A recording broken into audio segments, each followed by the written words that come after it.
Non metal displacement क्या होता है, नॉन मेटल डिस्प्लेसमेंट रिएक्शन क्या होती है। तो हमने नेक्स्ट वीडियो में मेटल डिस्प्लेसमेंट रिएक्शन को देखा था कि जो क्या करता था, इलेक्ट्रोकेमिकल सीरीज में जो ऊपर आते थे वो नीचे वाले मेटल को रिप्लेस कर देते थे, जबकि नॉन मेटल डिस्प्लेसमेंट के केस में ऐसा नहीं होता। नॉन मेटल डिस्प्लेसमेंट कहता है कि in case of non metal displacement metal situated below, जो मेटल नीचे सेचुएट होती है द इलेक्ट्रोकेमिकल सीरीज में, can displace metal situated above. मतलब इलेक्ट्रोकेमिकल सीरीज में जो मेटल हमारी नीचे सेचुएट करती है वो क्या करता है कि जो ऊपर मेटल होती है उसको डिस्प्लेस कर देता है। इसी को हम लोग क्या बोलते हैं, नॉन मेटल डिस्प्लेसमेंट कहते हैं।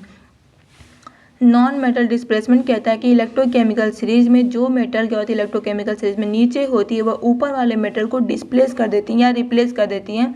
इसी को हम क्या बोलते हैं, नॉन मेटल डिस्प्लेसमेंट कहते हैं। एग्जाम्पल क्या होती है, जैसे F2 हो गया प्लस के आई होती है।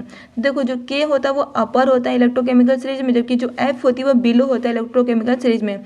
इसको रिप्लेस करके क्या बनाएगा, KF प्लस I2 बनाएगा। यस ये तो पॉसिबल, लेकिन Cl2 प्लस KF क्या होते हैं, नॉट पॉसिबल, ये रिएक्शन पॉसिबल नहीं होता। तो हमारे पास होती है इसी प्रोसेस को क्या बोलते हैं, नॉन मेटल डिस्प्लेसमेंट कहते हैं। Thank you for watching this video.